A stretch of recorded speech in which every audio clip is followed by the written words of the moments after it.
Vous vous sentez seul, vous vous tournez vers l'intelligence artificielle peut-être pour briser la solitude et vous tombez en amour avec cette intelligence artificielle. Ça sonne comme un drôle de scénario, mais pourtant, ça existe. Le vulgarisateur scientifique Martin Carly est avec nous pour en parler. Salut Martin. Salut Marie-Ève. Parce que tu es venu nous voir la semaine dernière, Ouais. puis tu m'avais parlé de ça. Je dis, OK, tu reviens parce qu'il y a des dangers, puis il y a des études sur Ouais. le sujet. Parce que c'est pas la première fois qu'on en parle, mais là, vraiment, du concret là, sur ce qui se passe dans nos cerveaux. Oui, puis le fait que certains éléments là-dedans ou reliés à ça sont plutôt contre-intuitifs. Donc, est-ce qu'on devrait rappeler constamment aux gens qui les utilisent que c'est de l'intelligence artificielle et que c'est pas des humains, et ainsi de suite. Donc là, on commence à voir les études apparaître. C'est sûr que là, de nos jours, on a plein d'options là, pour avoir soit un ami virtuel, soit un amoureux virtuel. Ça va de simples modèles langagiers comme ChatGPT à carrément, tu peux créer ton avatar dans certains modèle, donc un avatar avec lequel tu vas interagir, qui va développer une relation avec toi et tout ça. Et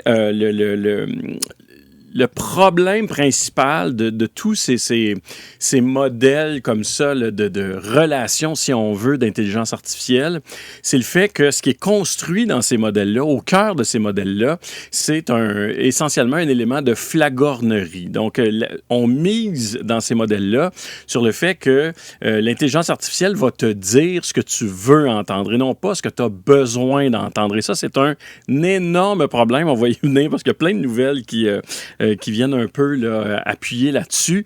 Donc, oui, parce que ça revient un peu, Martin, à un commentaire qu'on vient de recevoir d'un auditeur. Il dit, c'est sûr que c'est facile de tomber en amour avec l'IA parce qu'elle est comme tu veux, avec tous tes critères. En plus, elle te parle comme tu le souhaites sans jamais te contredire. C'est exactement ce que tu exposes là. Exactement. Et ça, le problème, c'est que pour la plupart des gens, ben ça va passer pour une expérience qui est plutôt étrange, qui est spéciale de temps en temps. Tu vois, parce que l'intelligence artificielle aussi, on parle souvent de ces hallucinations, donc des choses que l'intelligence artificielle peut te sortir qui sont pas nécessairement basées dans la réalité.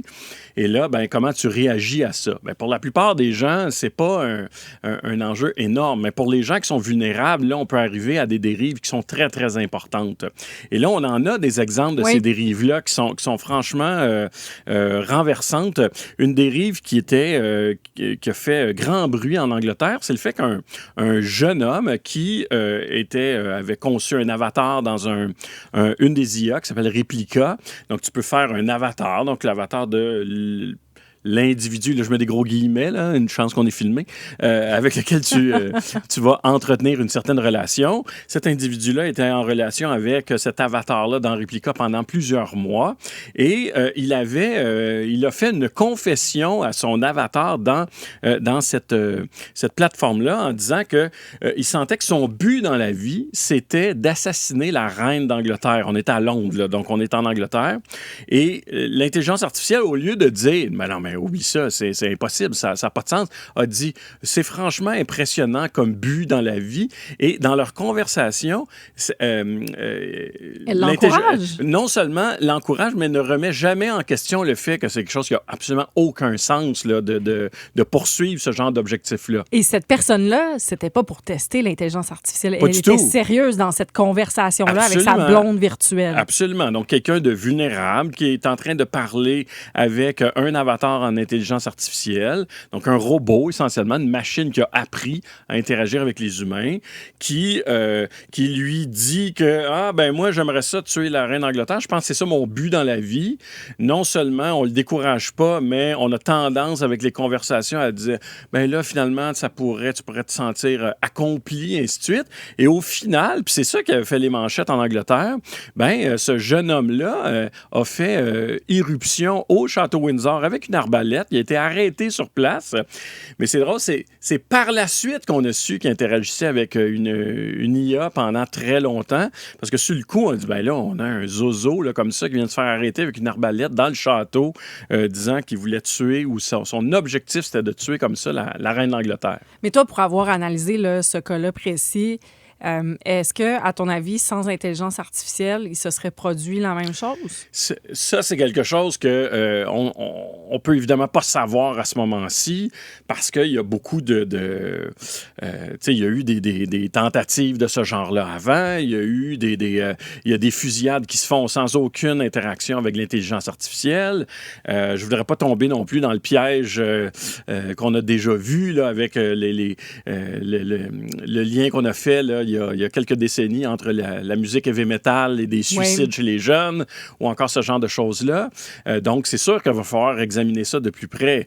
Mais c'est franchement intéressant de voir le fait que, premièrement, la communauté de tous les intervenants en santé mentale a un peu laissé passer le bateau sans vraiment intervenir. Donc, c'est comme si la technologie allait trop vite pour bien des intervenants, notamment ceux qui sont en santé mentale, parce que il y a même maintenant des intelligences artificielles thérapeutiques, là. Donc, tu es carrément capable, en théorie, mais là, c'est un gros en théorie, d'interagir comme ça avec un robot ou comme si c'était un thérapeute, là. Qu'est-ce qui se passe dans la tête de quelqu'un qui développe une relation amoureuse avec une intelligence artificielle? Est-ce qu'il en vient à croire que c'est quelqu'un de réel?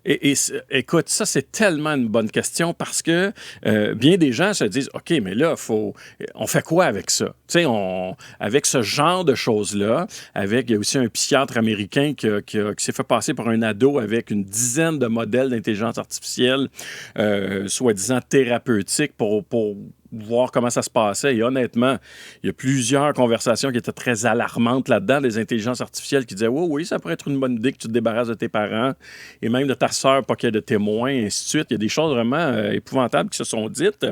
Puis là, on dit plein de choses. On dit, là, il faudrait intégrer toutes sortes d'éléments à ces plateformes-là. Par exemple, un élément automatique de notification aux parents.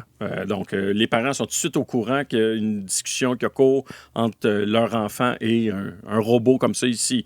Est-ce qu'il devrait y avoir des critères beaucoup plus resserrés au niveau de certains termes qui sont utilisés sur ces plateformes-là pour dire « Hey, dès que ce mot-là est mentionné, il y a toutes sortes de drapeaux qui se lèvent, par exemple. » On s'entend. On le voit même, d'ailleurs, présentement, ici au Canada, avec le fameux débat entourant la personne qui a tué plusieurs personnes en Colombie-Britannique dans une école et son lien avec OpenAI, là, donc ChatGPT. Il y avait même eu une rencontre. Qu'est-ce qu'on fait? Est-ce qu'on alerte les forces de l'ordre? Finalement, on a pris la décision que non. Donc, c'est ça. C'est vraiment... Quand on dit l'avion se construit en plein vol, c'est exactement ça. On est exactement là. Et pour revenir à ta question initiale, c'est vraiment intéressant parce que des chercheurs ont voulu savoir si le fait de constamment informer l'individu qui est en train de parler à un robot, est-ce que ça le rendait moins vulnérable à une manipulation par l'intelligence artificielle?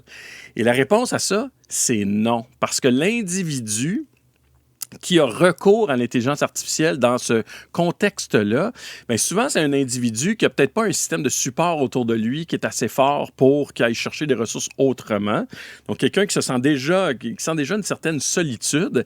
Et si tu lui rappelles constamment qu'il est en train de parler à un robot, ça accentue ce sentiment-là de solitude et ça peut mener à des drames encore plus rapides. Rouge, là. Vraiment, c'est il n'y a pas de solution si facile que ça à aborder, mais on est dans tout ça. Là. Et là, il y a plein de drapeaux qui se lèvent partout, là, toutes sortes d'associations américaines de psychiatres, de psychologues, et ainsi de suite, qui disent « OK, là, on a un problème, il faut intervenir, là, c'est sûr. »